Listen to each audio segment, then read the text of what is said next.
Glitch, it's time to thwip. What's up, guys? This is AJ, and welcome back to another thwip side action figure review. Unfortunately, it's been a while since I've done a review, and that's mostly because most of the things I have aren't here yet. They're all pre-orders, and other things that I've picked up I felt were a little too old to be featuring review videos of on the channel. I may do like a quick take review just of a bunch of figures at once, some older figures, and my quick thoughts on them, but that's not why we're here today. We're here to check out the McFarlane Toys DC Multiverse Rebirth Deathstroke. Now, taking a quick look at the packaging, nothing new or exciting. The same packaging that we've gotten since the line started. Here's the big window where Deathstroke would have been in if I didn't already open him already. There's the side, the other side, Deathstroke DC Rebirth. What I really like is the artwork. Some nice artwork of Deathstroke on the back and the mumbo jumbo. And I also wanted to add that this review has been quite a few weeks in the making because I had ordered this guy from Amazon. They lost my package. I had to wait for them to allow me to say I wanted a replacement and wait for the replacement to come. So he just came today, and I got home from work, popped him open, and messed around with a little bit, and now we're checking him out for you guys. As usual, we get the McFarlane trading card, which is that artwork from the back of the box, so that's really cool with the bio. Here you see he has his stand for accessories. He has this knife that fits really nicely in the sheath. So pretty cool little knife. And then you get his sword. And of course, sadly, no guns. Not McFarlane's fault. Not going to gripe about that. Some people do, because some people don't realize that that is a Warner Brothers / Discovery or whoever the hell owns DC at this point. They do not want guns sold with their figures. And I am in the camp of the public court of opinion that says that sucks, but it is what it is. And luckily there are other places you can go to get weapons for these guys to arm them up properly. But looking at what we do get, I think he came out really nice. Of course, you get the half different colored mask, and it's got nice detail. Get it in focus throughout on both sides. You get the eye there, of course, this blind eye. You don't need an eye hole or visor or whatever you want to call it.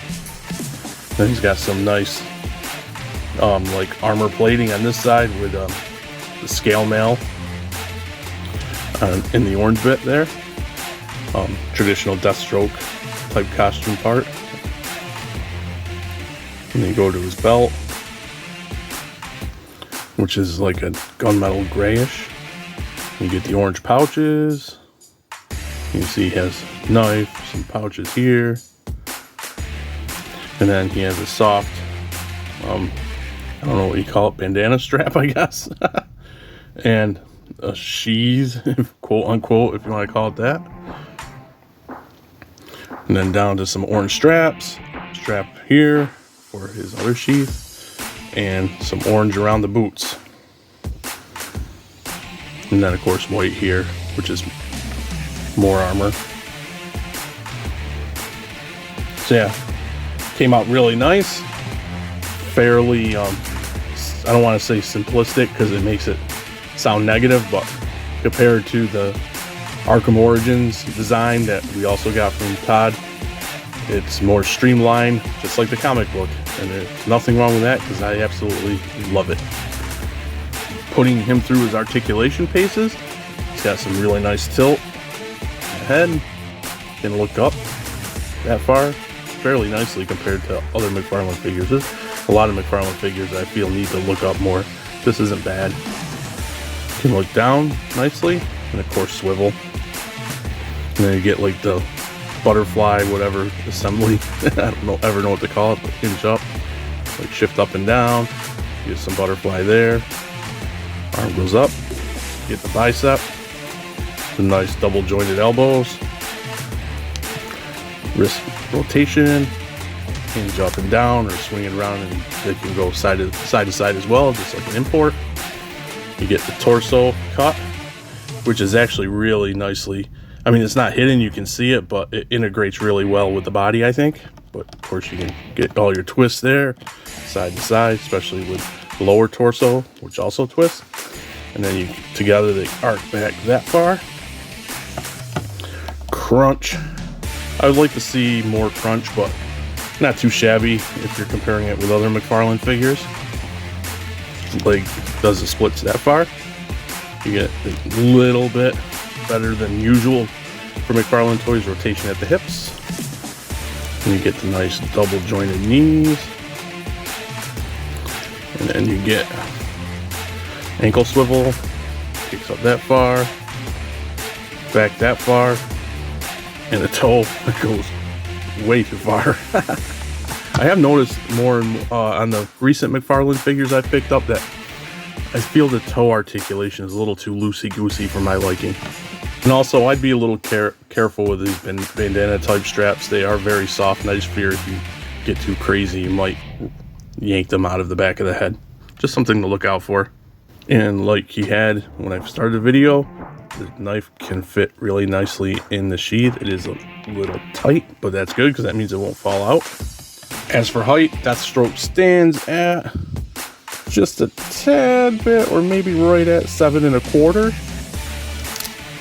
I do wish he had well, he can kick up fairly decently, but I wish there was a tad bit more. Not a deal breaker, just wanted to point it out.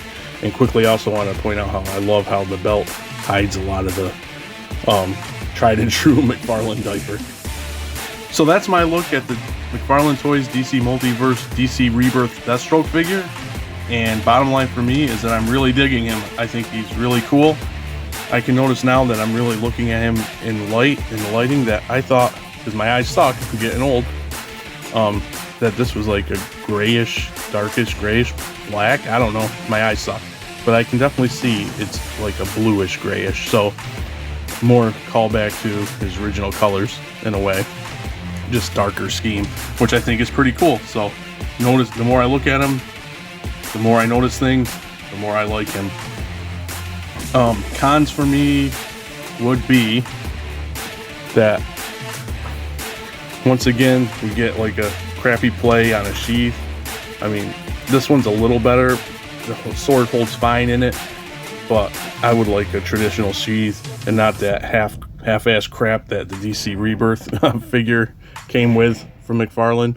But still, one good thing about it is he makes them even more sleeker and streamlined, and it holds so far. But I think jostling around or in the shelf, he falls, the sword's going to go flying, and you might lose it.